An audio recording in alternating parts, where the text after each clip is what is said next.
The holiday season is almost here. Are you ready to celebrate?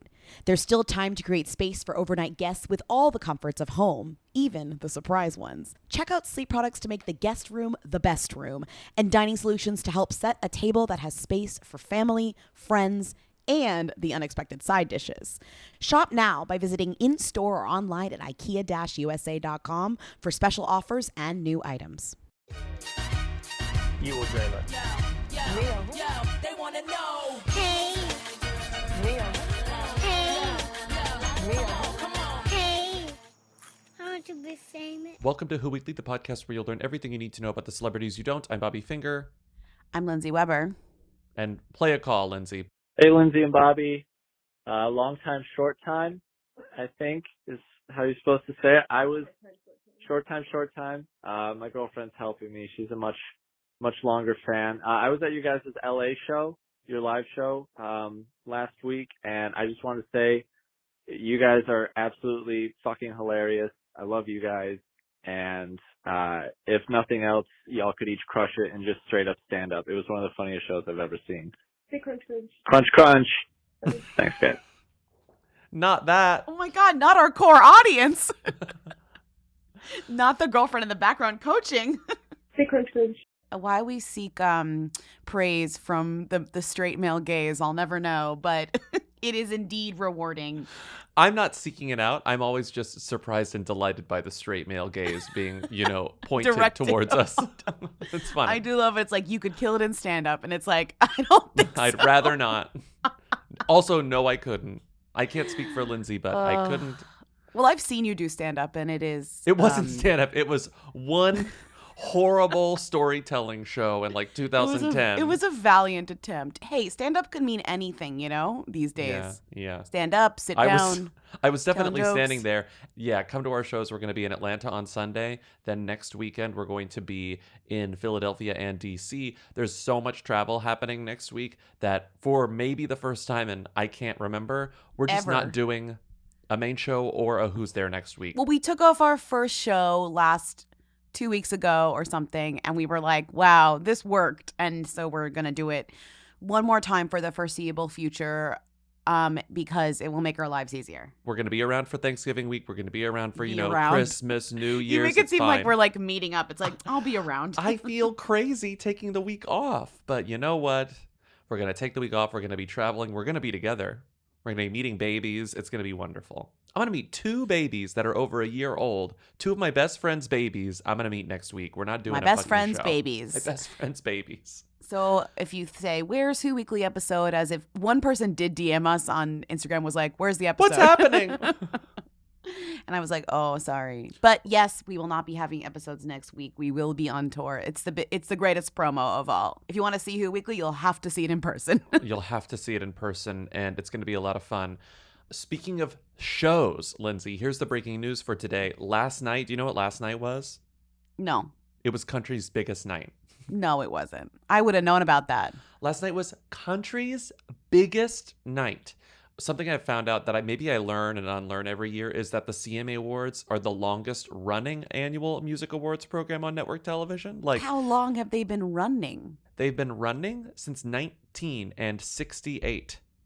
1968? It was huge. All of the Who's were there. I love that. I still, to this day, very earnestly, I confused the 2 Lukes because it was hosted by one of the Lukes, one of the country Lukes. Brian and Combs, naturally. And the other Luke won Entertainer of the Year. So when I was reading it, I was like, this bitch hosted and then he won Entertainment of the Year? No. I'm an idiot. There are 2 different Lukes. Luke Bryan hosted.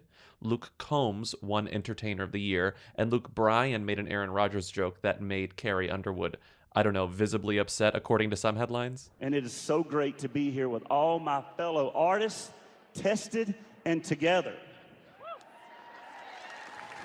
Or immunized. I have to say, they're also like pretty different. Oh, yeah. They're very different. Very different. I also mix them up, and I also like very much fall out of country music easily. It doesn't take much for me. If I have to actively stay in paying attention to country music, if I'm not actively trying, I'm not like hearing what's new. So I do feel like I've fallen out. I could have used these awards to know what people were talking about. The other Who's that we've talked about in the past who won awards last night, Jimmy Allen won Best New Artist. On Dancing with the Stars as well. Mm-hmm. That's funny because he just got kicked off Dancing with the Stars. So he like got kicked off Dancing with the Stars And then he won Best New Artist. Yeah, that's cute. OJ's finally gone. Did you see OJ's finally gone? Yeah, she got kicked off with Jimmy Allen, I think. See you later, OJ. See you later, OJ. The performance did not fit. What else? DJ. We must acquit OJ. I guess from it doesn't the quite show. work. TJ Osborne was the gay Osborne brother, but what are they? The Osborne brothers, the Osborne twins, Not the Osborne twins. They're not the Osborne twins. No, they're called the brothers Osborne. Oh my God. They're not the Bella twins. They're not the blank brothers. They're the brothers Osborne. The brothers Osborne. They won Best Vocal Duo. Katy Perry went brunette and showed up. What was that great caption where it was like, she looked great in brown? Wait, I found it. You just texted it to us. It was... It wasn't me. Oh, wait. No, it's People. Kelly sent it to us. People Yeah. Magazine on Instagram. Katy Perry looked beautiful in brown at the 2021 CMA Awards. She did, but like, it's just a funny... Looked beautiful in brown. Well, she was there with Lionel Richie and Luke Bryan because of American Idol and ABC. I know. They know their audience. They're like obviously going right to the source. Katy Perry flies into Nashville for one day to do this promo. It's like very valuable to them. I also kind of am like vaguely like Katy Perry could put on a country album at any point, and I feel like I'd be, It'd be not amazing. surprised. Yeah, and it would be it's fantastic. surprising that she hasn't done it. Well, I think she's entering that era where she's like seeing Gaga and Tony, and she's like, interesting. You know what I mean? She's like, what are we doing on here? Yeah. Other people who flew in for, the hour and then left, Susan Sarandon. Susan Sarandon was there. I finally realized, I put two and two together. I realized why she was there. Why? Because she's about to play a country icon in that show that she's doing with Eva, where Eva's playing young her. Wait, she's playing a country icon? She's like playing real a country person? singer. She's playing she's called playing like a Monarch. She's playing the fictional queen of country music, Dottie Cantrell Roman. You're already laughing.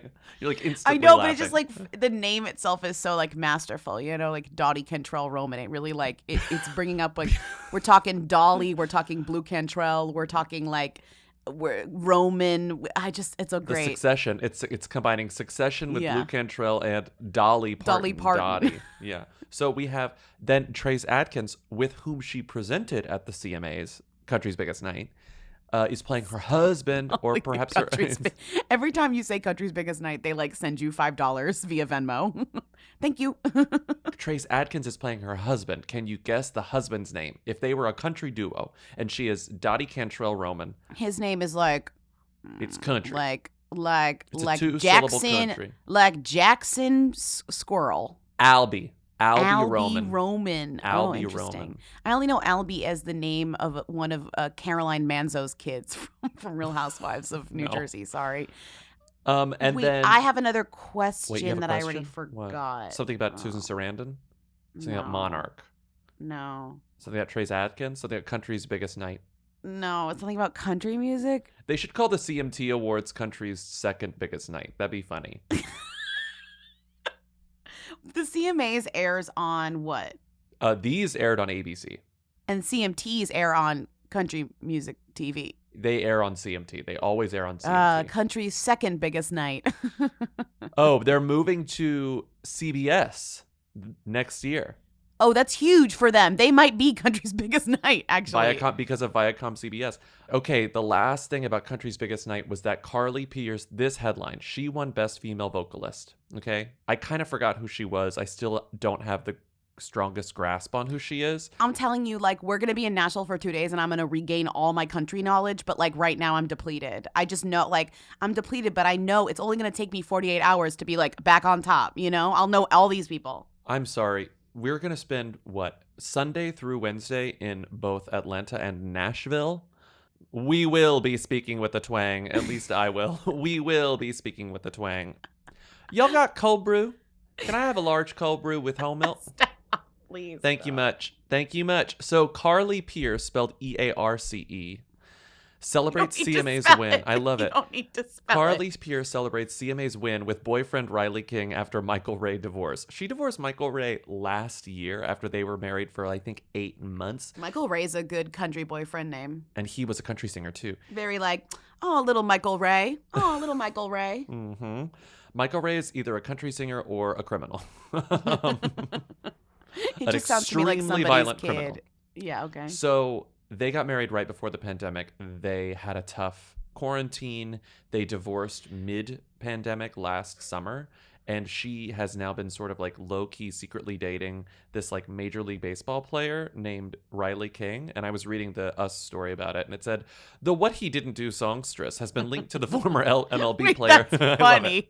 it. The What He Didn't Do songstress has been linked to the former MLB player since May when she shared a snap of him via Instagram stories. One day before the CMAs, Pierce opened up about why she hadn't been super public about their relationship in the past. Quote, it's a big commitment to go public with somebody, she said on Odyssey's Gunner and Cheyenne on Tuesday, November 9th, noting she, quote, learned the hard way that the spotlight, quote, can sometimes kick you in the butt. Gunner and Cheyenne? Gunner and Cheyenne is the name of the show. She also said, quote, he's hot. He's so hot. And I'm certainly not trying to hide him, but certainly don't want to exploit my whole thing. I don't even know what that means, but she took him to the I think she CMAs. just knows she bagged a hot guy. She bagged a hot rebound and she's like loving it, you know? Well, I have something really sad to tell you. I'd never heard of Gunner and Cheyenne, but open your texts because I was looking at photos of Gunner and Cheyenne, who host a radio show that is also a podcast. And I was no, like, they're no, they're us." us. Oh, no, they're us. Do you see? Yeah. Gunner and Cheyenne. It's This just- is you and me when we get to Atlanta. We're like, it's Gunner and Cheyenne. It's Gunner and Cheyenne. It's just two white people. Obsessed. Shunner and Guyan went sober for October for breast cancer awareness. We should do something like that. Why don't we do something like that? Sober in October. Why don't we go sober in October for breast cancer Fine. awareness? What the fuck? Next October, we'll go sober in October for breast cancer awareness. I don't want to do that. Moving on. You're listening to Who's There, a weekly call-in show where we take your questions, comments, and concerns at 619-WHO-THEM. Let's start with some comments. Hi, Who Weekly. Okay, first time, but long time. I hope you can hear me. I am literally sneaking into my work bathroom on my Bluetooth headphones to talk to you about this. So silly. But I had to pause the pod listening to Friday's episode. You're talking about Queen Elizabeth and Mario. And I feel so silly about this. But I'm like, why do I think that Queen Elizabeth owns a Wii? I'm like, oh yeah, because a company tried to send her a gold-plated one a few years ago, and now it was on sale earlier this year for like something crazy. Was it like $300,000? I don't know. But apparently this company created it because she was rumored to have loved playing Wii bowling with her grandson. So yeah, don't know if that helps the debate at all, but I feel like she at least knows what a modern console is. Anyways, love you guys, love the pod. Crunch, crunch. Bye. So wait, a company was like, heard that the queen liked Wii and then was like, let's make this like really expensive Wii to sell her or give to her, sell her. She didn't give to want her, it. And then she was like, I'm not buying a $300,000 Wii. Like, I just want to play Wii bowling with my grandsons on their normal Wii. And then they were like, oh, never mind. Okay, we'll just like sell it for real. Well, that's a twisted PR attempt, but it worked, I bet. They plated it in gold, sent it to Buckingham Palace. Buckingham Palace was like, we do not accept this. We do not want this. Return to sender. And then they tried to sell it for $300,000. But the bona fides were just, we sent it to the queen and she didn't want it. Do you want to buy this for $300,000? And I don't think anyone bought it. I think it's like That's still so for bleak. sale. Well, Wired wrote about this. Shout out to the hooligan Lobby Spider. Lobby Spider. Who sent us a screenshot of this article from Wired from 2008 that says, according to the British paper The People versus People. The People. Queen Elizabeth II is the latest member of the Wii fan club. The report says the system was a Christmas gift from Kate Middleton to her boyfriend Prince William, but after watching her grandson play, the monarch begged to join in. She played a simple 10-pin bowling game. Well, what I'm saying is that doesn't prove anything. So she played Wii bowling. Yeah, and then they probably played more games. Tell me that she played Mario Kart. Okay, but you know that was just a gateway. If the queen begged to join in, you know that she was also exposed to other games. Wii on the Sports Wii. was famously for old people, you know, because it's so obvious. It's just like, oh, you move your hand in the motion of a bowling arm. you move your hand like a golf club. I don't think she's out here playing like Super Mario Brothers on the Wii. Or at least I see no proof of it. But this means she's aware of like video games, which takes us one step closer to her being aware of Mario. I'm gonna need to see the steps. Okay, Bobby's not buying it. Next call. Hello, I'm sure you're getting 10,000 calls about this, but Phoebe Bridgers is of them. Like, I know who she is, and I'm not even into music that much. Like, she's had so much press. She, like, had that really dark, unfortunate story about Ryan Adams. She, like, and people know her for that. Emotional Emotion Sickness is, like, one of those songs on Spotify that, like, they always recommend. Like, if you liked any song that is remotely close to that song, it's going to recommend it for you. Yeah, I just don't know a lot about music, and I know that's Phoebe Bridgers. So, Lindsay's right, Bobby's wrong. Crunch, crunch. Hey, Lindsay, Bobby, I had to pause the pod because I'm a diehard hooligan. I met you guys in SF at the meet and greet. I am 43 years old, and I barely know who Phoebe Bridgers is. That woman is a who. My friends' kids know who she is. I couldn't sing you a song, gun to the head, so I can't listen to this, like, discourse anymore. She's a who. She's a who. I'm 43. I don't know who she is. Can't sing her songs. I'm not a hipster. Like, no. Okay. Crunch, crunch. Wow. The discourse remains spicy. I think she is a who. I think she's an up and coming them because she's on the come up. People were annoyed. I saw a tweet, Who Weekly's going to kill me. Rob Thomas is a who, but Phoebe Bridgers is a them on the cusp. And it's like, well, Rob Thomas had his moment in the sun. He had his smooth time. He had his Matchbox 20 time. He had his smooth time, and now he has smooth brain. He's not of them anymore. He has smooth brain. He's releasing Christmas music inspired by Hallmark movies. Like, that is... I like when the person tweeted that. I was like, yes. Like, that's what I'm saying. That is like prototypical who behavior. Meanwhile, Phoebe Bridgers is dating the hot young thing from a hot That's what I'm Hulu show. That's saying. them. I just don't think she's there yet. I know that she's on the come up. I just don't think she's there yet. I love that she's leaning into like the fact that her relationship with Paul is like active and very public. This tweet killed me. She just tweeted at 10:56 p.m. on November 6th.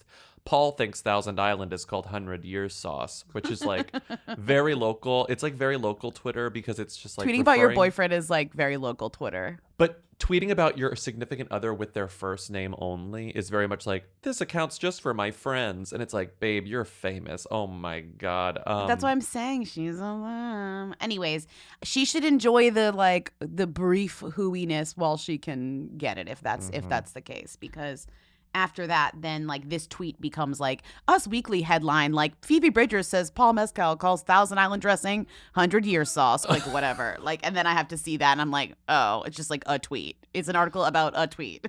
Yeah, then Us Weekly is like, our lowest performing story of the week was... Okay. Next call. Next call. Hi, Lindsay Bobby. Long time. I tried to tell you all about Joe Bangles like a year ago, and you never played my call. And I just want you to go back into the archive and find my call about Joe Bangles from, it was like early quarantine period. And those of us in the know, Richard and myself, have been aware of Joe Bangles for quite some time. And I guess all I can be is thankful that y'all have finally arrived to the party. Crunch, crunch. And what is your favorite cheese? I wasn't expecting it to ask with what is your favorite cheese? Crunch, crunch, and what is your favorite cheese? Did you find her call from way back? I found her call. I'll play it here. Hi, Lindsay and Bobby. This is Brittany, long time. And I was just calling because I just saw someone named Joe Bangles reply to a tweet from Nashville them, Margot Price. Apropos not of her tweet, he responds, "Hi, do you have a favorite cheese? I have created a celebrity cheese database, joebangles.co.uk, and have had 400 plus replies from some massive celebs. and I would love to be able to add you to it. Prayer hands cheese emoji. So, of course, I clicked through joebangles.co.uk. He identifies himself as Cheesemonger to the Stars. You're able to type in a search box to find both a cheese or a celebrity within his database, or you can click a button that says, I'm feeling lucky. We're going to go ahead and click that now. Tracy Ann Oberman says that mature cheddar is her favorite. I need you all to explore this website a little bit more. It is the perfect Who Weekly content that we need in this time. To be honest, I feel that Joe Bangles is I'm just doing God's work here. Anyway, crunch, crunch. Bye. What is your favorite cheese? I like all kinds of cheese. That's why it's so difficult. I love every kind of cheese. I think my favorite is just, I'm so boring. I think it's just straight up cheddar. Like a really sharp cheddar. I love a sharp cheddar. I love putting a sharp cheddar on like a cracker. I love putting a sharp cheddar on a sandwich. Okay, sharp cheddar. What's yours? Sharp cheddar. I would say my most used cheese is a good Parmesan, but my favorite cheese to eat, just like all with a knife, is like a really orangey aged Gouda. Really? Yeah. Interesting. Like a smoked Gouda or just an aged Not Gouda? smoked, just aged. You know when it's like a bright orange aged Gouda? Yeah. You know it's pronounced Gouda? It's Dutch. By who? It's in the Netherlands. Oh, There's a town I've called, never been there. There's a town called Gouda. Gouda's so good. It is Sorry. really good. I love a really stinky blue cheese so also, much. whose favorite cheese isn't just whatever's in front of them at the time? true. Like, who's like, when you go to the store and you're like, I'm making a cheese plate, I feel like I just get like a hard, a soft, a medium. And that's how, I just kind of think about like, oh, what's on sale, what's hard, what's soft, what's medium, what's like the special. It's sort of like when people ask me what my favorite hot sauce is. It's like, I love all hot sauces, but every hot sauce has a place. Like I'm not going to put Cholula on everything. I'm not going to put Tapatio on everything. Well, it's also when people ask me what's your favorite wine, I'm like, whatever the store has in the front that I can like get that looks good. Like I'm not able to like repeat, like it's not possible. It's whatever the store has in the front that's good that already comes chilled. Right. But that's Do you what have I'm one saying. of these cold? Yes. Okay, it's my Right. favorite. I vaguely have brand recognition with wines at this point, and you'd think I'd have more for how much wine I have drank in my entire life, but it's really not. You don't really see some of the things. You never see the same brand twice unless you're like really a true head, I love a Lambrusco, whatever it is. If it's red and Whatever it bubbly is. and cold, I love it. And also And if under it's like $20, I'm down. if it's under $20 and orangey red and really funky and like cloudy, I love that. Like a cloudy, funky, oh, he gross, loves funky wine. funky wine. Hi, Lindsay Bobby. I paused the podcast because I wanted to call in as I work with pumpkin farmers in Illinois, and you are both correct. The pumpkin that is in the canned pumpkin is a winter squash. The term pumpkin doesn't mean anything botanically. So it's just something that we've kind of utilized and thought of as a very orange pumpkin or orange squash. But yes, it doesn't mean anything. And if you saw what the pumpkins or winter squash that were going into the Libby cans looked like, you would be very surprised because, yes, again, it's a winter squash. Anyways, crunch, crunch.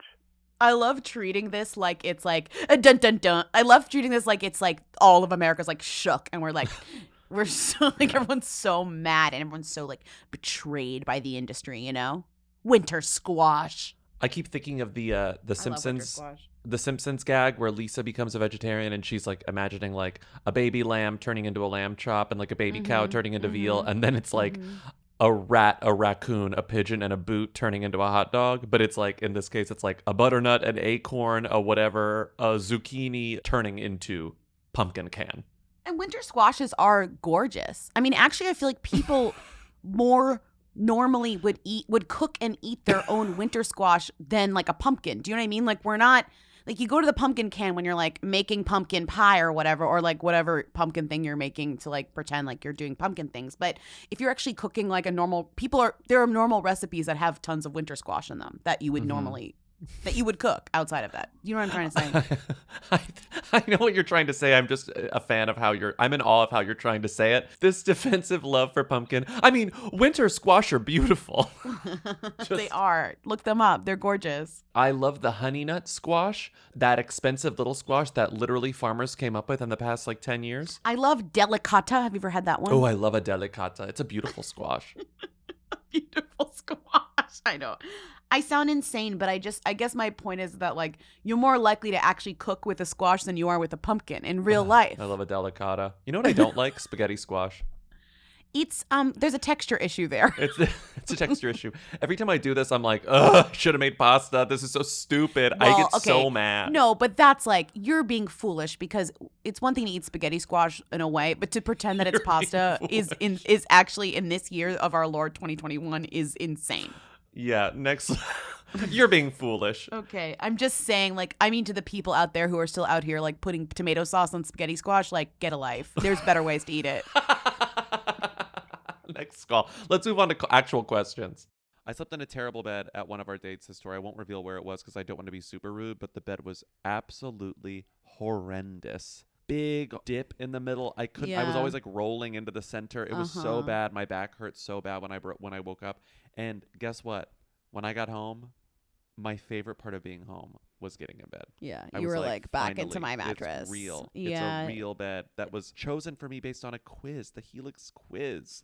Right. And sometimes when people use my mattress, they're like, that's a little soft. And I'm like, yeah, it's made for me, not for you. For you. Which actually even drives home the fact that it's so made for me. You know what I mean? I kind of relish in the I mean, I don't want my friends to be uncomfortable, but I'm like, I kind of am like celebrating the fact that it's like for my body, not for yours. Mm-hmm. I just sleep so much better on my own mattress than literally any other mattress. And that's because Helix mattresses rock. I wake up, my back doesn't hurt. I wake up, I don't have night sweats. I wake up and I'm thrilled. I wake up and I say, I love you, Helix. That's so incredible. If you want to experience the joy that I experience every time I get in bed, the and satisfaction, every time I get out of bed, you should go to helixsleep.com/who because you will get 25% off site-wide plus 2 free dream pillows with any mattress purchase. Plus, get a free bedding bundle, which includes 2 dream pillows, a sheet set, and a mattress protector with any Luxe or Elite mattress order at helixsleep.com/who. That's helixsleep.com/who. This podcast is brought to you by Squarespace. Can't imagine it any other way. WhoWeekly.us is a Squarespace. It will always be a Squarespace. We love our Squarespace. Even if they said no more advertising on this podcast, we would still have it be a Squarespace because honestly, it's just the easiest, sanest way to have a website on the internet at this point. Yeah. I really can't think of another option. No, I wouldn't even know how to do another option at this point. It's like it is a perfect way. I know they have all the features I need. If there's a new feature that I need somehow in the future, I know that they're going to have it. Mm-hmm. Let's say there's something we need to do on this website that I can't even think of right now. I know that in the future technology advances, that they will have our back. I trust that Squarespace will keep up.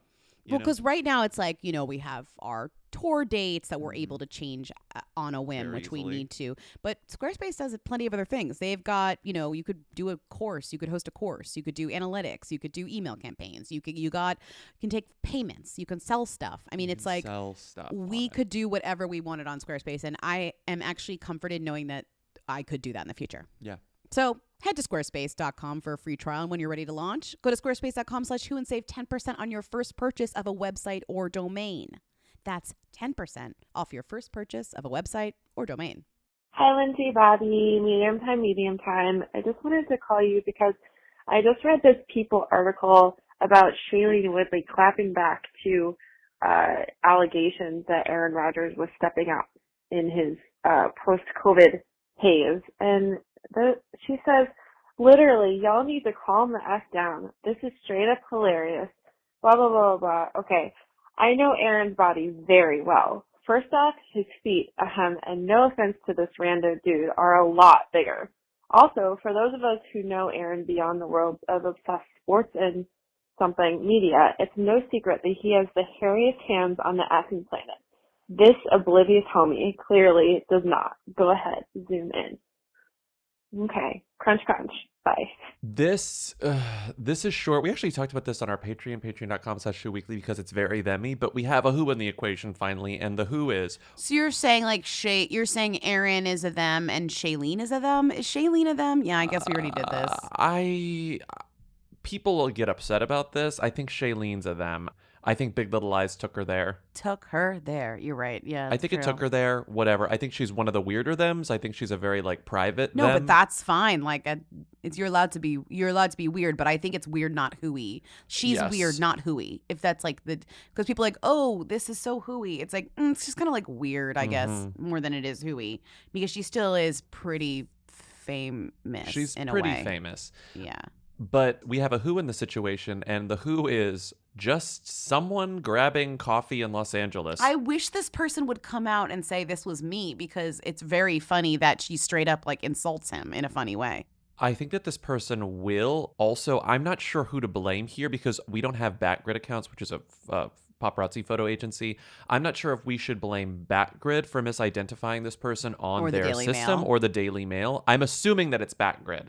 But the Daily Mail hasn't done well with masks. They have misidentified quite a few people wearing masks. I do think that Batgrid is the one that identifies, because then they would take the photos, then they would say, oh, is that? Because then they try to sell them. And then How Daily else are they Mail sell would just post it, and it's like goes up fast and quick. Right. So she posts the photos of this random guy who does not look like Aaron Rodgers, to be honest. And they say it's Aaron Rodgers. He's grabbing coffee in Brentwood.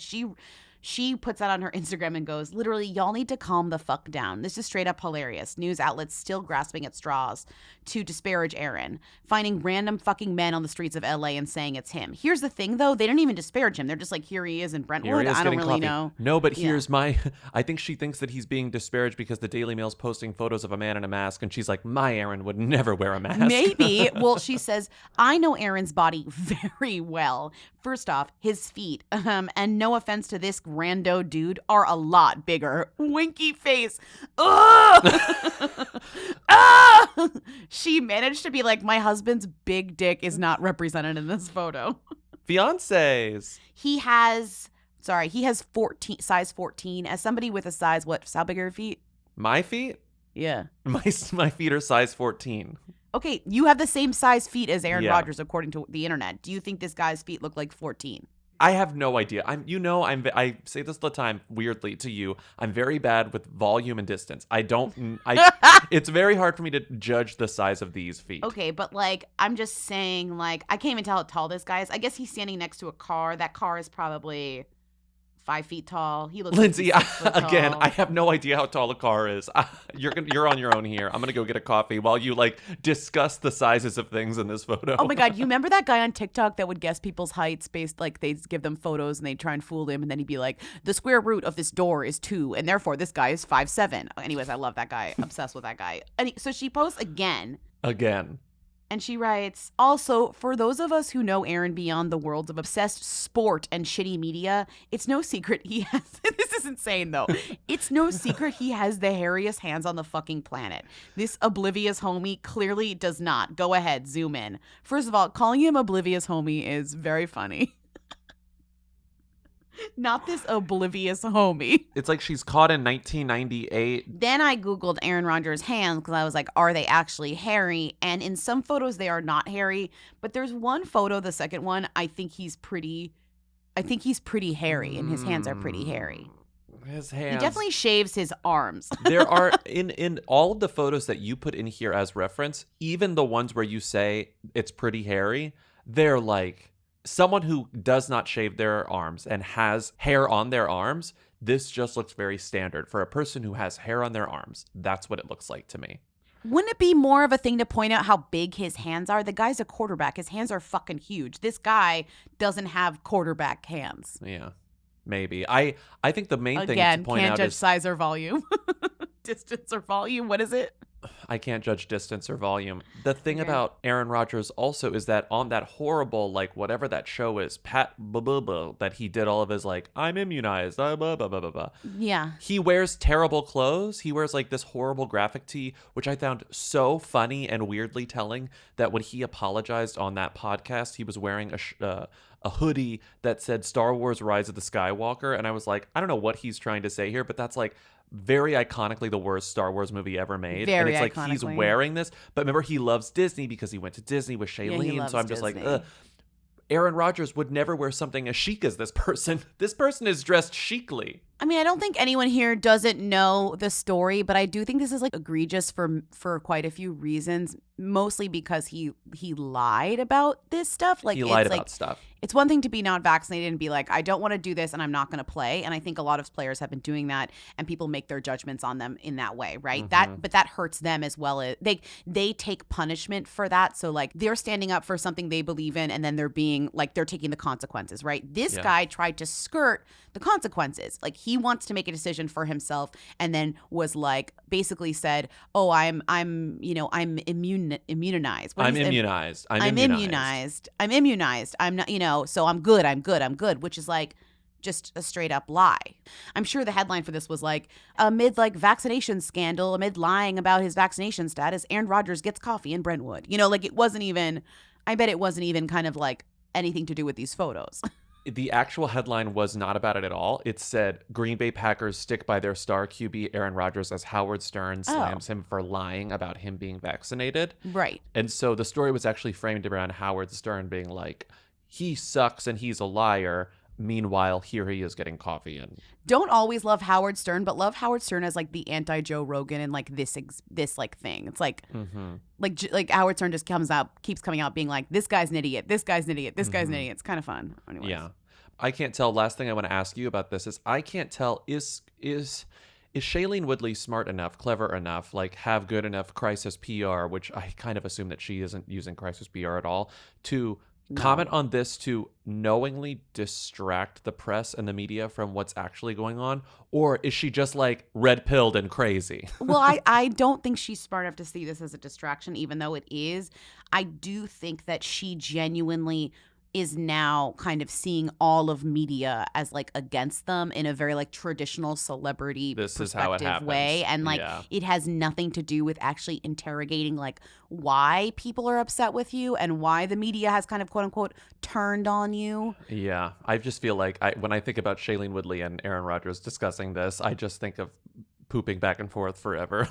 Like, like it's pooping back and forth forever. Or it's like barfing up clay back and forth forever. I just love when people are like, are we surprised? And it's like, no, like absolutely not. I mean, it all ties together. Let's play a call about sports that's a little more fun. Hi, Lindsay Bobby. I know nothing about football, but I'm really invested in this drama with this coach named Jeff Banks left his wife and kid to go for his girlfriend who's a stripper.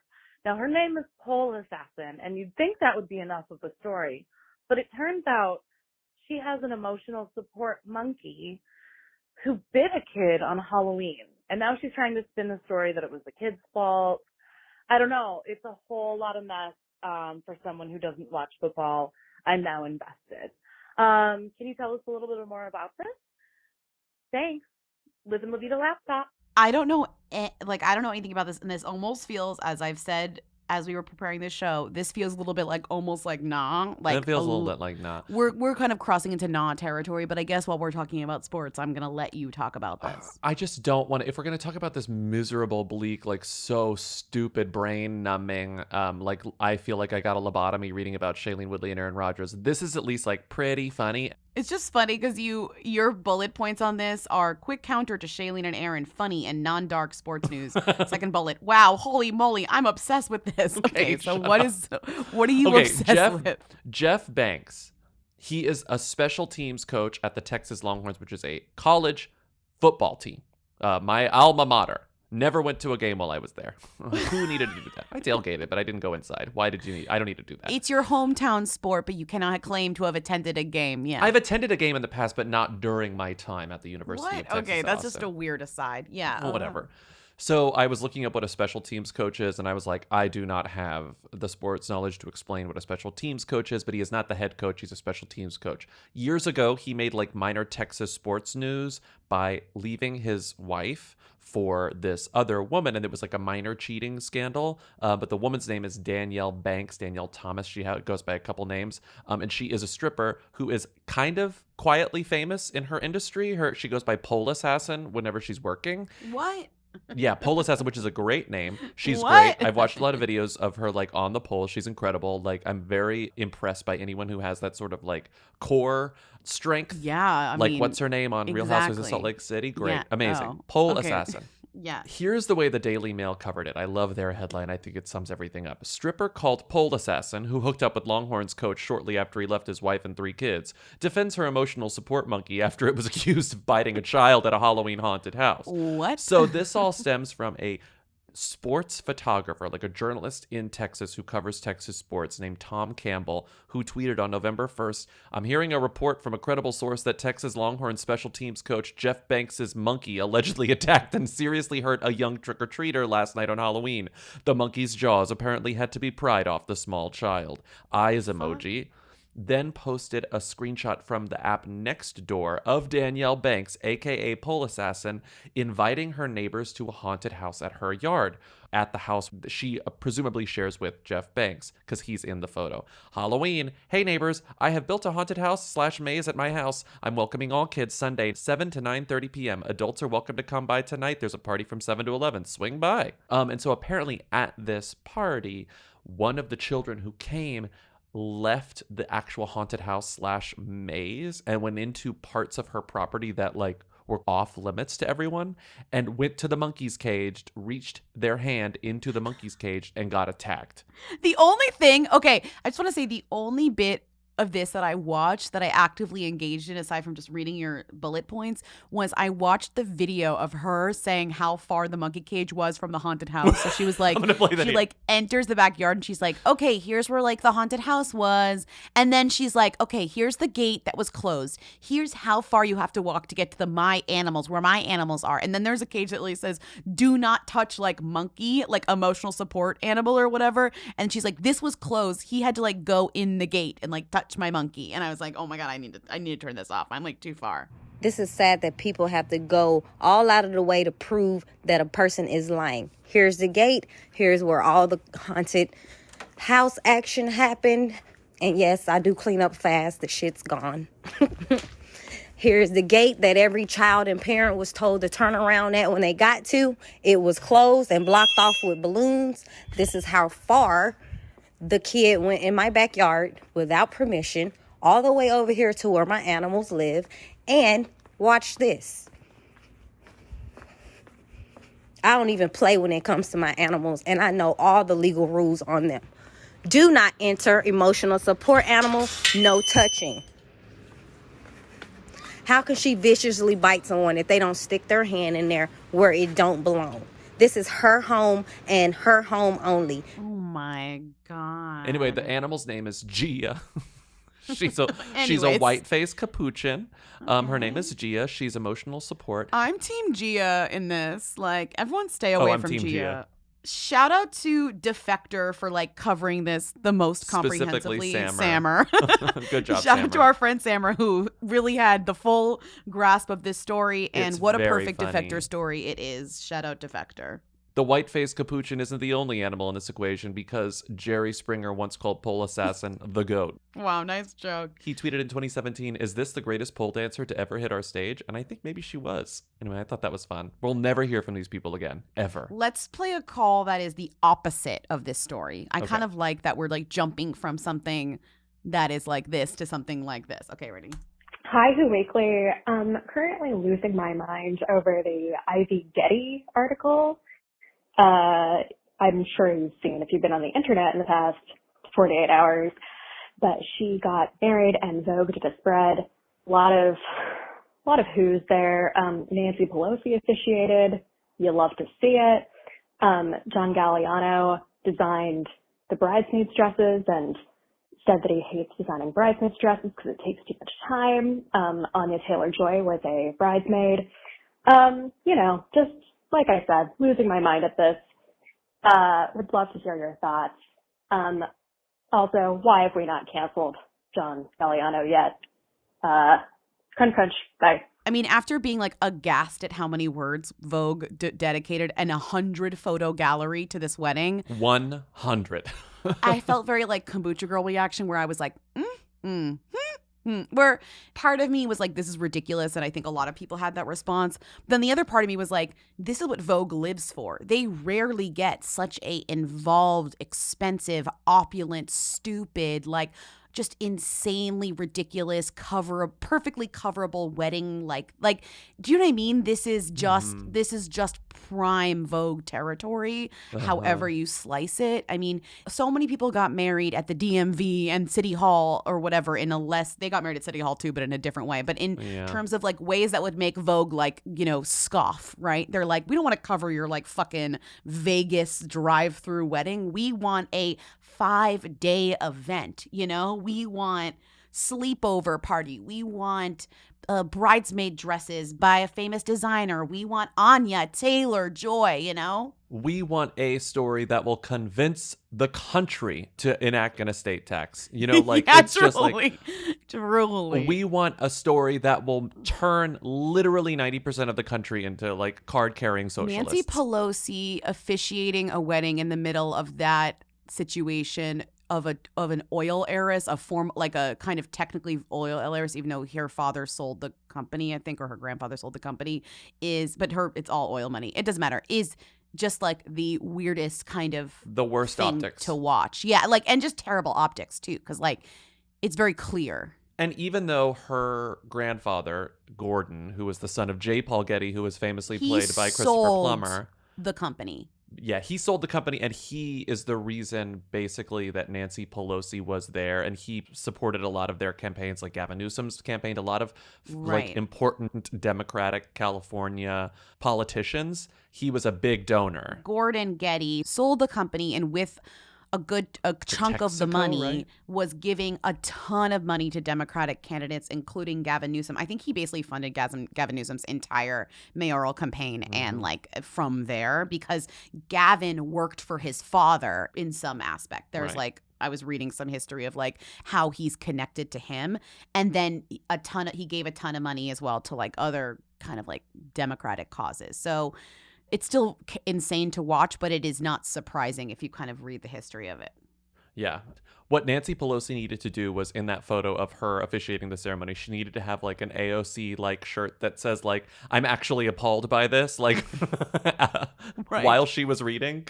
It doesn't make anyone really involved look good. No, I want to talk about, just before we get into it, how Ivy Getty fits into the tree of Gettys, the family tree of Gettys, because I do feel like you kind of have to go there. There feels like there are so many of them. Gettys that we've talked about in the past include Nats Getty, who's married to Gigi Gorgeous. Nats Getty is Ivy's cousin. They are related in that they both have the same great-grandfather, but they have different grandfathers. Their grandfathers were brothers. So Ivy Getty's father, very sad, died last year. His name was John Gilbert Getty, of an overdose. Her mother is just a random jewelry designer. Her cousin is Nats.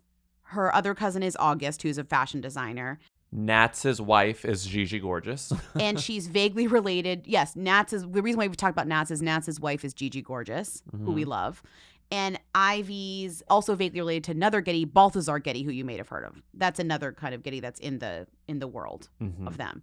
And the main Getty that you've heard of because of the movie is J. Paul Getty, who was the OG, played by Christopher Plummer, famously replaced in CGI because Kevin Spacey was revealed to be a rapist. So they replaced him with Christopher Plummer. The movie is absolutely terrible. So Ivy Getty got married to a photographer named Tobias Alexander Engel in a ceremony officiated by Nancy Pelosi in San Francisco at a very, very redone City Hall. They covered this shit completely. They totally took over City Hall. She met him via a family friend, and they ran into each other at Paris Fashion Week, and they fell in love. And this Vogue piece is just one of the most insanely long and wordy descriptions of a wedding. This wedding had many, many, many events, and a hilarious list of famous people were there, including, I think I have, where's my list? Gigi, obviously, Olivia Rodrigo, for some reason, Princess Olympia of Greece and Denmark, Ricky Thompson, who's a social media guy, and obviously a lot of fashion designers, including Wes Gordon, Mimi Wade, and Galliano, who like helped make all the shit that she was wearing. Mm-hmm. And yeah, John Galliano is terrible. That the reason he lost his job is because he said like really racist and anti-Semitic stuff. So yeah, he sucks That's so what the bad. caller So was it's referring weird to. that he is part of this in such a big way, because also they interview him in this article and he's like, I don't normally make bridesmaid dresses, but I did for this. It's like, I'm sure you did a lot of things for that. Like, I'm sure they paid you to do whatever the fuck. Her best friend is Anya Taylor-Joy, which is why we saw so many photos of Anya Taylor-Joy at this wedding. Where let me read to you some of the stuff from this, but I just feel like I didn't really set the scene well. The wedding kicked off with a British invasion mod party at the Palace of Fine Arts in San Francisco on Thursday night. Stan Lee's inspiration for the first night of festivities was Barbarella, the 1968 sci-fi film directed by Jean-Claude Forest. It took Stan Lee's team 7 days to reimagine what normally feels like an airline hangar inside the fully fledged nightclub, complete with silver shiny walls. Guests arrive on the scene in short, sexy sequins, go-go boots, and big half-up, half-down hair, ready to party. Dancers put on a show in clear plastic bubbles while Mark Ronson DJ'd. Eventually, Earth, Wind, and Fire took the stage. Ivy wore 3 looks during the course of the evening, all styled by Who Cares, Who Cares, Who Cares. The following day, guests joins the couple for a picnic lunch at the log cabin on Presidio, overlooking the city. Ivy drips were at the ready for anyone in need of help recovering from the night before. Everything about this is tone deaf. Like, literally, like, I get that her inspiration was Barbarella, but in the middle of a pandemic and like 100-layer cake of like crises in the country, specifically going back to the year 1968 is like absolutely demented. Like, I want to glamorize 1968. Like, what the fuck? It's crazy. Cue Myra, the singer known for her hit In the Princess Diaries, started playing Miracles Happen from the balcony. Literally the song is like, miracles happen, like from the Princess Diaries. Not even a good song.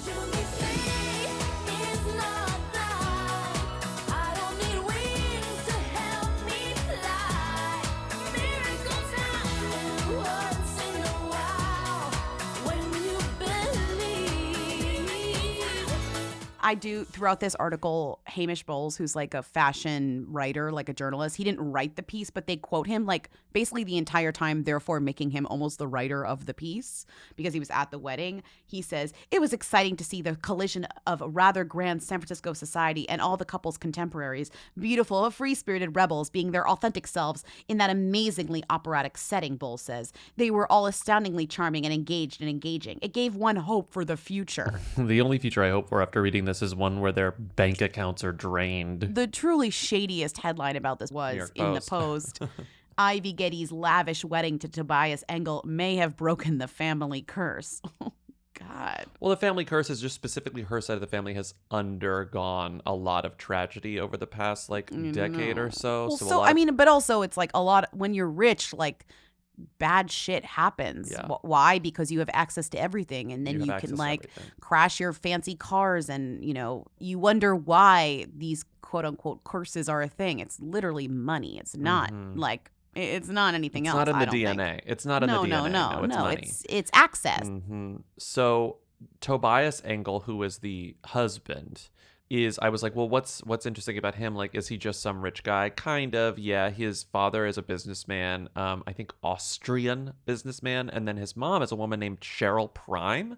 And I was like, who's Cheryl Prime? She is an actor, a retired actor. She was on Coronation Street, which we've mentioned 1 billion times on this show, which is just like an extremely long-running English soap opera. It always makes me think of Neighbours in Australia. Yeah. It's like it's just Revolving like it's door like the days of our lives. Yeah.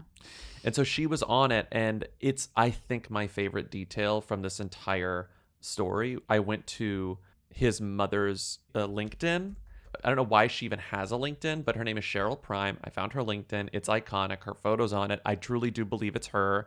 And you will not believe it is one of the greatest things I've ever seen on LinkedIn. Not that that's saying much, because when do you see great things on LinkedIn? But in her experience, which is essentially her resume or CV, she starts at the bottom. It says, she went to Mountain View Theater School from 1978 to 1982. She went to a ballet drama theater art school from 1971 to 1974. She volunteers at the Samaritans. She's done some consulting. And at the top, she worked at Sotheby's for like 7 years. And the most recent, from January 2020 to present, 1 year and 11 months, her job is taking a break. Taking a break. So it says Cheryl Prime, taking a break, United Kingdom. She's just taking a break. Who wouldn't? Taking a break. It's like, Toby, what did you say Ivy's last name was? What'd you say? Getty? Oh, I'm going to take a break. I'm going to take a break. Hey, Lindsay Bobby. Who is Malala's new husband? Apparently they've been together for a while. I saw something about how he's very into cricket, which is like an American who sport, but super curious. Was not expecting to see that on my newsfeed today. Curious to hear your thoughts. Okay. Godspeed, Bella Hadid. Crunch, crunch. Bye. Malala got married. Malala, them, anonymous them, actual them. But Malala's husband is hot. I do like when we were all like lusting over Malala's husband for like a few hours. Just like Malala's husband is very like classically handsome. People are like, go Malala. He's hot. Like, we love Malala winning. Like, who doesn't love to see Malala win? We love to see Malala win. We do. Like, we do love to see Malala win. Looks do not matter, but Malala's husband is hot. Malala and Greta, we both are like, everyone's like, Malala, Greta, like, what are they up to? But I think people also are like, Malala's how old, Malala's only 24. We always, because Malala got famous before, someone tried to kill her. Malala was already very famous and an activist and like 18. Already almost won a Nobel Peace Prize, like long before this. Like Malala has been in the cultural consciousness for over a decade. Yes. And so we have been following her for so long, and this always happens, like whenever people we've been following since they were children like do very traditionally adult things, it's like, we're wow, like, I feel ancient. What? Right, they're perpetually 12. No, she is a woman. She is an adult. This guy Asser Malik is a little older. The Daily Mail said he is understood to be in his early 30s. So they have no idea how old he is. They have no idea how old he is. We only got a last name not recently. The Rosamund Pike marrying Malala. So people found his LinkedIn profile, and because they found his LinkedIn profile after getting his last name, Asser Malik, they found out that he is the general manager at Pakistan's cricket governing body, the Pakistan Cricket Board. Wow. So he works in sports. He works in capital S sports. The first time they were ever photographed together was at a cricket match. I went to his LinkedIn, and it really made me laugh because he, I guess, is a very... I mean, he kind of looks like one of those. He kind of look like a guy who'd be active on LinkedIn. Like when you look at this guy, don't you think like, oh, he loves LinkedIn? You're like, oh, he's posting updates or whatever. He loves sharing. He's definitely like, not taking. tips. He's like not taking a break, but he is checking what's her face's LinkedIn and all the other people he follows LinkedIn. He's like commenting like, good job, congrats, like on your promotion or whatever. When I look at a photo of Asser Malik, Malala's husband, what I think is, number one, that guy's handsome, and number two, that guy watches TED Talks like earnestly. Oh my God, stop Stop it. The only other thing that she's ever really said about marriage is in a Vogue interview from actually this year. She goes, I still don't understand why people have to get married. This was like 5 months ago. Really? I thought this was years ago. June 2021. Oh my God, I thought this quote was like much older. Like she was 15 or something. When she was on the cover of Vogue. Remember that beautiful cover of Vogue? That's really weird then, don't you think? Do you think he proposed like soon after and then they got married like even sooner after? Closer? Like maybe. Anyways, very strange. This is July 2021. She isn't sure if she'll ever marry herself. This is the end of the story also. I still don't understand why people have to get married. If you want to have a person in your life, why do you have to sign marriage papers? Why can't it just be a partnership? Her mother, like most mothers, disagrees. My mom is like, Malala laughs, don't you dare say anything like that. You have to get married. Marriage is beautiful. Meanwhile, Malala's father occasionally receives emails from prospective suitors in Pakistan. The boy says he has many acres of land and many houses and would love to marry me, she says, amused. Even until my second year of university, she continues, I just thought, I'm never getting married. I'm never going to have kids. Wait, meanwhile, like they've been dating this whole time. Like they've been dating May, the whole time. He like exactly. retweets like a video of her and writes, proud of you. He's very like he tweets a lot. He's pretty open on, on Mhm. Twitter about like what he does and like what he's into, which is mostly like cricket. Now Malala trying to throw off the scent of her relationship and then getting married like a month later or some shit. Wow, Malala, just like a media mastermind. She's smart. She knows how to do this.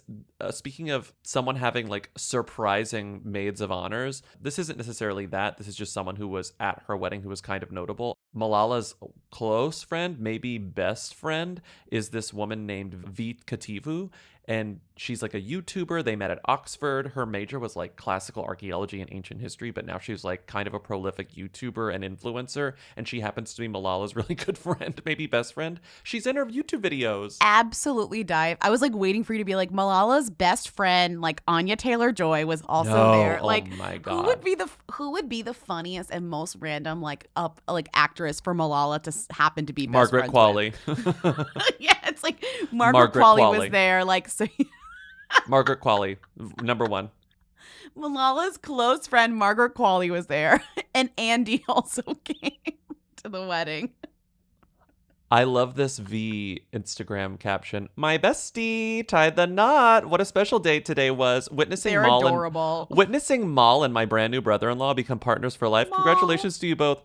It's very humanizing and nice to like, because people really put her on a pedestal that I'm sure really Truly. fucking makes her crazy. And this is very normalizing and cute. Right, because she's just like a normal 20-something or whatever. Right.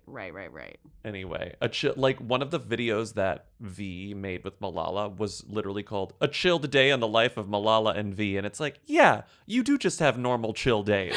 Welcome to a day in our life where someone joins the day halfway. It's fine. It's only 2 o'clock. To be fair, like we went to bed late and she was working all night and like doing like studies and things. That's why she's waking up late. So these days, I'm doing my work for girls' education, so that continues. And then I'm spending time with friends, and I'm also learning Swahili, Which is nice. Which is Swahili is spoken by more than like 100 million people in many African countries, including Kenya and Tanzania and some other countries as well. And so it's fun learning that and spending time with me. Anyways, this is just like when Greta sang "Never Gonna Give You Up." Remember that like video that came out? Everyone was like, "What?" And it's like, yeah, she's just like a normal 18-year-old sometimes. She's a normal 24-year-old. Yeah. Anyway, moving on. Hi, it's Catalina. Long time. Amara La Negra, Afro-Latina who deserves all of the Vendom. Got the spawn. She got the clear blue spawn because she is pregnant with twins. She just announced it, and everyone was wondering, okay, what? Who's the dad? Who was the dad? The best part is that on her Insta stories the night before she announced her pregnancy, she said she was single. Several videos saying how single she was, and the season of Love and Hip Hop, she might have been dating someone, but he's no longer around.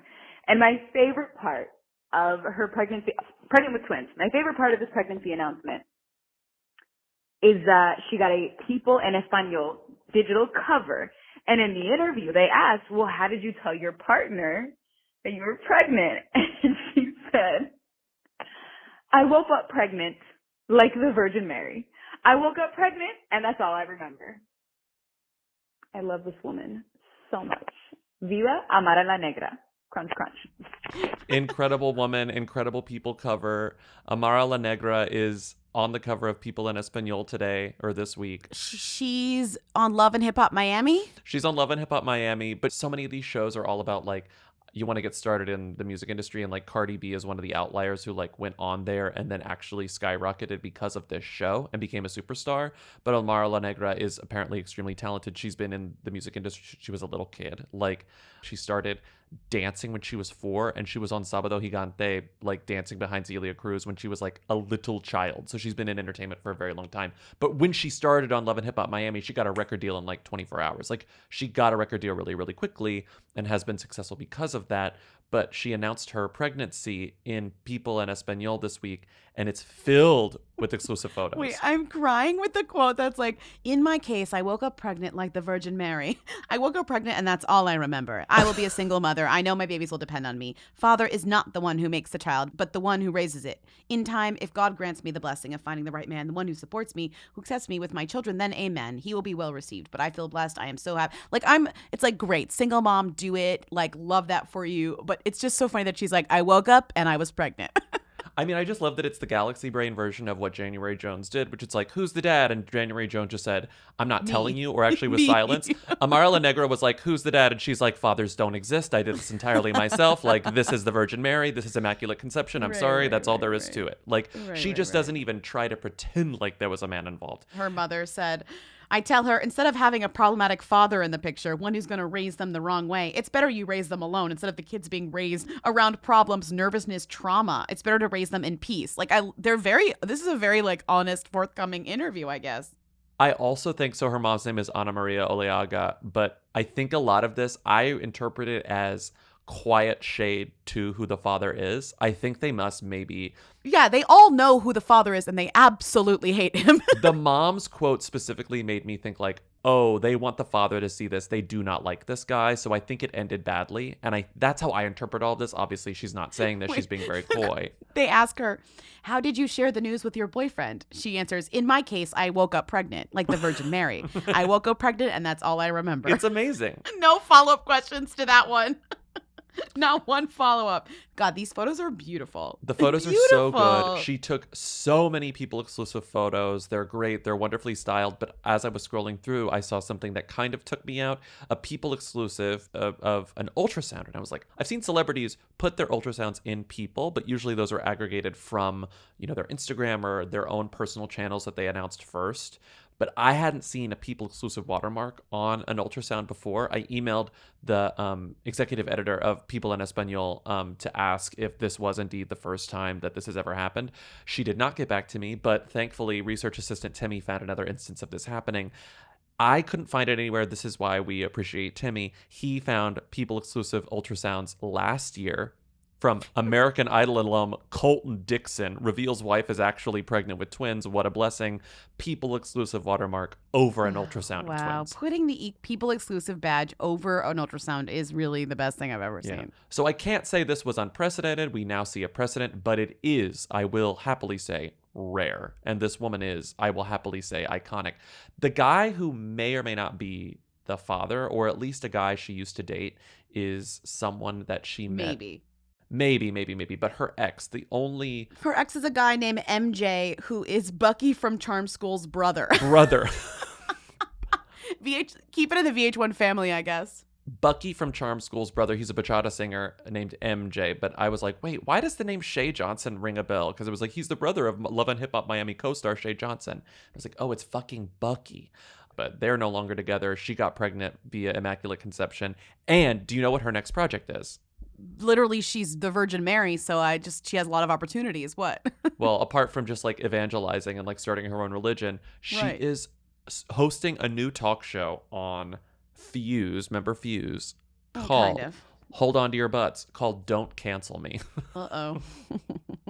It's apparently a round table talk show. There's no video footage, but she's done a little promo on her Instagram as well as Views. But it says this round table format show features 8 episodes, premieres on December 1st, and she is the host. Love that. That's her next thing. She's a jack of all trades. Incredible. She can act. Congratulations. She can sing. She can dance. She can host, and she can impregnate herself. Yeah, she can impregnate herself. Okay. Hi, Lindsay and Bobby. I know you guys talk about that guy Michael all the time. The eponymous Michael is friends with everyone. But who is Vass J. Morgan? I obviously Googled it, and he is from The Only Way is Essex, which, is that, like, trash reality show. But now he's, like, this Hollywood icon, and I'm obsessed with this friendship group because this friendship group involves Michael, Vass J. Morgan, Taika Waititi, Rita Ora, Kristen Stewart, and Ashley Benson. It's like the weirdest group of people. So I really need to know, like, what is his deal? Why is everyone friends with him? Is it this, like, weird group of, like, moneyed, like, Europeans that, like, Kristen Stewart, Ashley Benson, and Rita Ora, like, love hanging out with? Like, I don't get it. Okay, thank you. I just, like, would love, like, a deep dive. And then also, if you don't want to play this, that group used to always come into my sister's restaurant in Silver Lake, and they were always that's just like a little bit of intel for y'all. Okay, bye. I wish you would leave that. I'm going to bleep that out. We're not demois. I mean, that's not surprising. We've talked about Vast Morgan, but like maybe not entirely. It's kind of funny because we forgot, or maybe I forgot, but I'm pretty sure I remembered when we talked about Mark Wright, the guy that did the like fucked up Halloween costume. People were like, you forgot to say he literally was on Towie. Yeah, Like he that's was how on he got Towie. started. So Mhm. Vast was on Towie with Mark. I feel like half of these British people like were on Towie. Yeah. It's like, it's a good guess to be like, were they on Towie? Yes, probably they were on Towie. Vashti Morgan is like the original OG Rita Ora BFF hanger-on. He's the Jonathan Cheban to her Kim Kardashian, has been for years. Absolutely. Like the only name I see more often than Rita Ora in my daily life doing this job is Vaz J. Morgan, because he likes and comments on every single one of not only Rita Ora's Instagram posts, but that entire circle of friends. He's always involved. Right. And I think he was involved in the most high profile way, which is like, despite the fact that we've talked about this guy pretty much like every week for the past 5 years, I don't know that we've ever gone long on him just because he's always there. But we got a lot of calls about him this week specifically because of that Halloween party. It was like, wait, who is this? And he's a Towie guy who is close friends with Rita Ora and Michael and Kristen Stewart and Ashley Benson and Taika Waititi and all of those people. And he also started a gossip magazine called Tings, which shut down in 2017. His biggest year in the public eye was probably 2020/2021, not counting the Only Way Is Essex years, I mean, because after the Black Lives Matter protests, he kind of exposed all of the racism that he went through while he was on The Only Way Is Essex and how racist he found the production of that show to be. Like, what I will say is that I didn't realize that my experience was my experience until recently, where I was so happy to be the one black person on Towie and so grateful that I was like, had won the black glory of being allowed on, like, you know, a national TV phenomenon, you know, which is what it is. I didn't realize that how I was being treated was wrong until the conversations that George Floyd situation has sort of triggered, made me think, oh, hold on, actually, I wasn't treated as an equal, and I should have been treated as an equal, and I shouldn't be conditioned to accept and be grateful for being the only black in the room. I should be treated like everyone else. Have you heard anything from Towie? Because I know they got in touch with you, didn't they? Yeah, we're in conversation. Okay.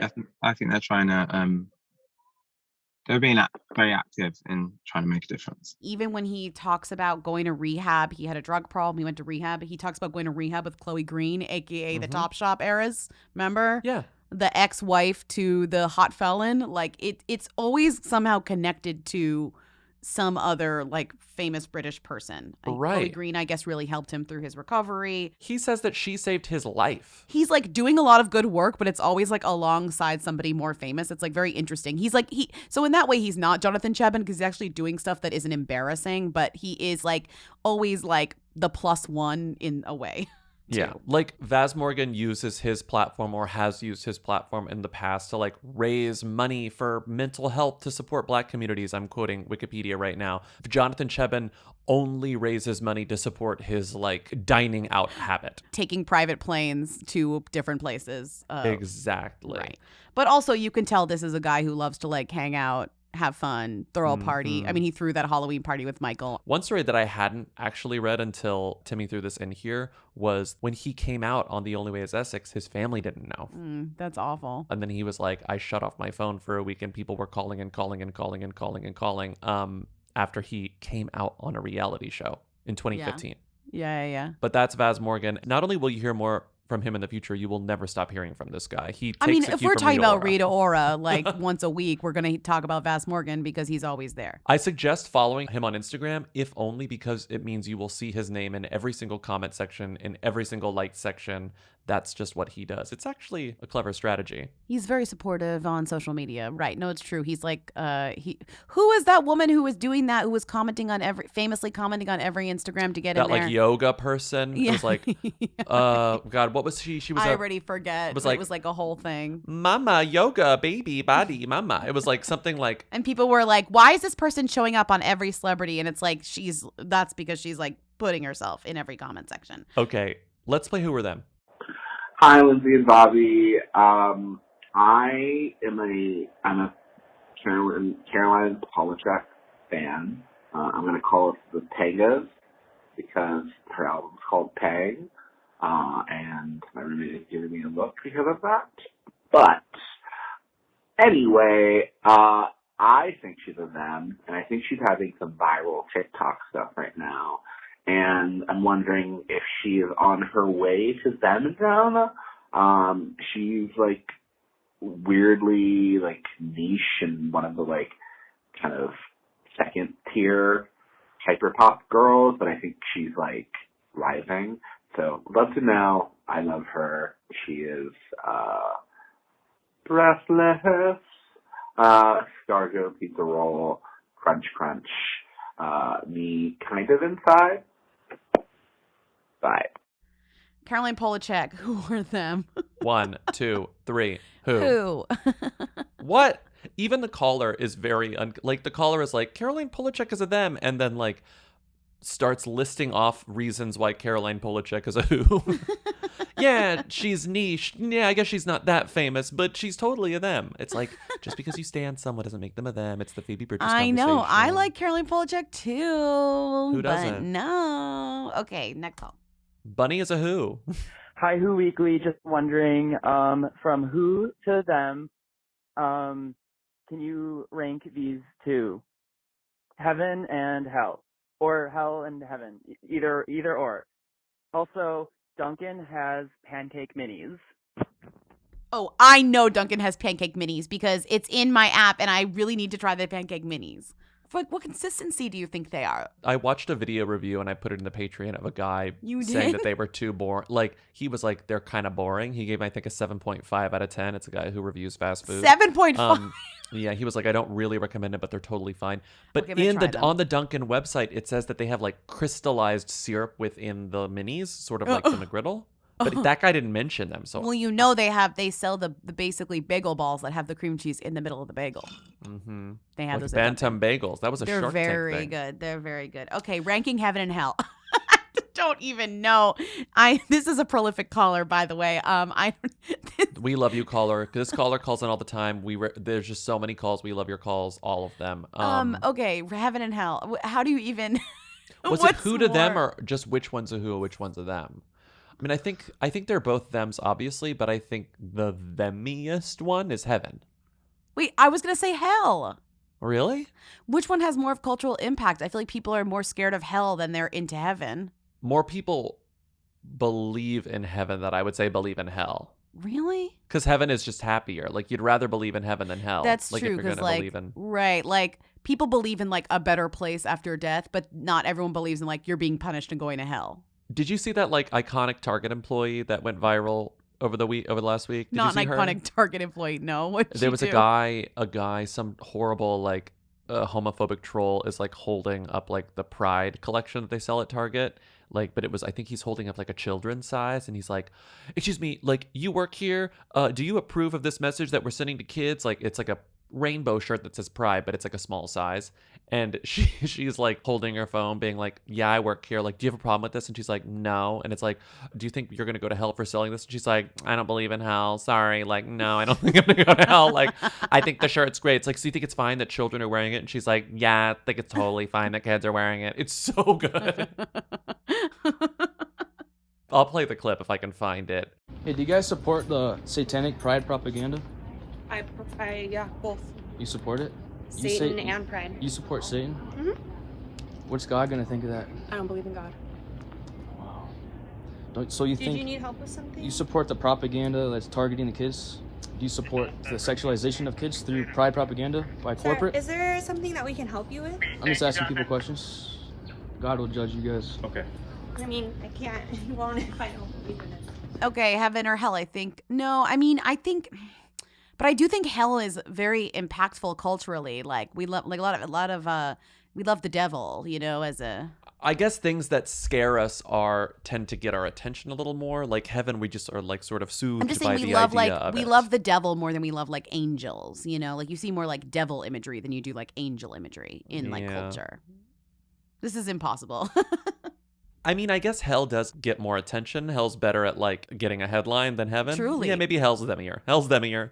but they're both thems. Also, like whenever they show like the conscience as like a devil and an angel on your shoulders, the angels is always like boring. The devil's like, and then the angel's like, whatever. The devil's usually a little sexier too. Right, that's what I'm saying. That's what I'm saying is like the media is always writing about the devil, never about the angels. The devil does know how to get your attention. Literally, That that's helps the them here. devil's job. Okay, next call. That was insane. Okay, next call. Hi, Lindsay Bobby. So out of Jerry's many girlfriends on Seinfeld, which one of them became thems? Or, I don't know, which one of them's a who's? Like, whatever one is more interesting. We know about Terry Hatcher, but she's broken, homeless, and living in a van. So, don't need to talk about her. All right, love ya. Crunch, crunch. Okay, Terry Hatcher is not homeless and living in a van. That's what the Daily Mail wanted you to think. No, that person was definitely making a joke because remember, I know. But I don't want anyone to think that was not a joke. It was a joke. Actually, people who listen to this podcast know that's a joke, so I don't even need to say that. Terry Hatcher, one of Jerry's girlfriends. Jerry, apparently, according to this website, had 70 different women that he dated throughout the time. Over 70. There are thems involved. You have Terry Hatcher, I think, Courtney is a Cox. them. Courtney Cox, Kristen Davis, Catherine Keener skirts the line of themdom. I think she's very niche prestige. I think she's more of a Jennifer Coolidge, we've talked about. Is she a them? I think at the time we called her a rising who. Wow, shady of us. Marsha Cross, not a them, but she's in Seinfeld as Amanda Peet. We've had a lot. We had an argument. We've about had a Amanda lot Peet. of fights about a lot of these women, but I think As the you know, I'm reason a behind Peet that, head. as I think a lot of you know, like all of these women most of them are like character actors, so that's always hard to. What deal about with. I Janine think that's why Garofalo? What about Janine Garofalo? Janine Garofalo's a them. That's like comedy them. Okay. Lori Loughlin, former who's now a them for reasons that are probably a little sad. What about Christine Taylor? Who? Christine Taylor's a who. What about Deborah Deborah Messing? Them. Yeah. What about Lauren Graham? Laura Graham is a who, I think. I gotta say, the casting on Jerry's Girlfriend's very good. A lot of relevant people. So I think our themiest people are probably Terry Hatcher, Deborah Messing, Courtney Cox, Kristen Davis, Lori Loughlin. Yeah. But here's the thing. Is it Lauren Graham and Catherine Keener? Lauren Graham, though, is like on every TV show And I guess recently. Catherine Keener's like an Oscar nominee. Let's just give it to Catherine Keener as well. Marlee Matlin's way up there as well. Forgot that Jerry dated Marlee Matlin. Jerry's Girlfriend's casting. Shout out. A lot of iconic stars. So here we go. The final list of thems are Janine Garofalo, Marlee Matlin, Terry Hatcher, Catherine Keener, Deborah Messing, Kristen Davis, Lori Loughlin, Courtney Cox. And then who's are like Jennifer Coolidge, Marsha Cross, who else? Amanda Peet. Christine Taylor, Amanda Peet. Jane Leaves, etc., etc., etc. Elaine, who does count, is also a them. Yeah. Julie Louis-Dreyfus is a them. All right. We did it. Okay, I guess Incredible. we sort of did it. It was all over the place, but we sort of did it. Thank you for listening to another episode of Who's There, our weekly call-in show. As we said before, there will be no Who Weekly episodes. Next week, we are taking a break. We're going to see our friends. We're traveling. We're going to miss you. It's going to feel weird, but we'll be back on Thanksgiving week because we have psychotic versions of vacations. No, we honestly do. We literally do. We're like, let's take off the week before vacation and then work Thanksgiving During and New Year's. Thanksgiving. No problem. Christmas, not a problem. We'll I was not gonna miss a beat. I was going to say, it's fine. It's totally fine. It's honestly probably better for you because you're probably not getting new episodes of stuff on Thanksgiving week. I mean, but you'll get them from us. I thought you meant for me. Oh, you meant for the listener. I was like, for me, it's fine. I don't care. Yeah. Like, I just don't want to have to record when we're traveling. That's, it's just a strain because I want to put my best effort into the shows. And I hope that people come to the shows and see that. WhoWeekly.us. They're not going to be recorded. WhoWeekly.us/live. Buy tickets. Atlanta, Philadelphia, DC, Detroit, Chicago, and Minneapolis. Those are the remaining cities. We'll see you in 2 weeks. We'll see Atlanta, Philadelphia, and DC next week, though, and the Patreons as well. But we'll see you, the listener, the week after next for new episodes. Thank you to Katie and Eric of The Who's for providing our Read a theme song. Thank you to Timmy, our research assistant, for providing your research. Thank you to everyone who's been rating and reviewing us on Apple Podcasts. You've been doing it more ever since I started mentioning again. Thank you so much. And we'll see you next week in 2 weeks. We'll see you in 2 weeks. Bye. Bye. Hey.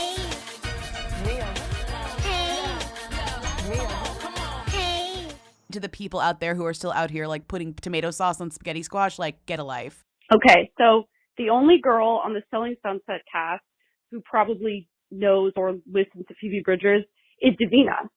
Like, Christine, maybe. Chriselle, definitely not.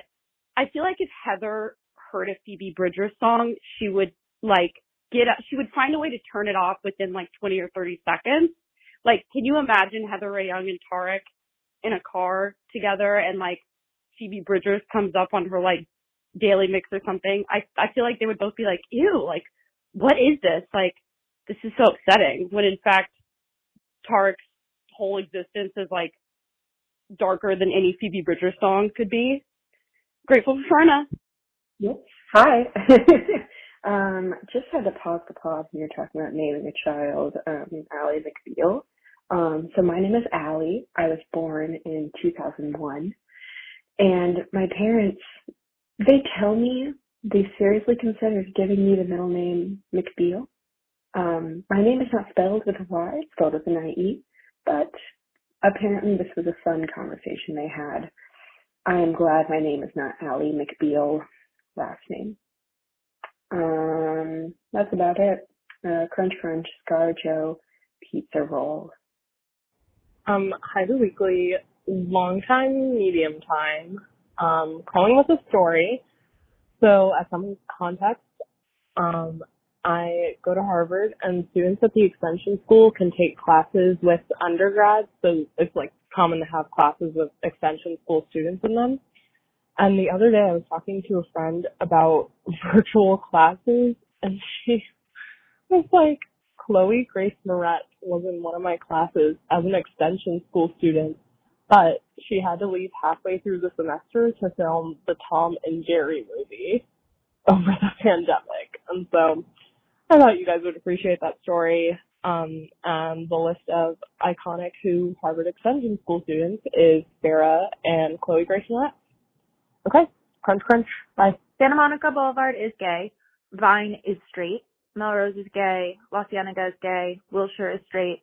Fairfax is bisexual. Grateful for Sharna.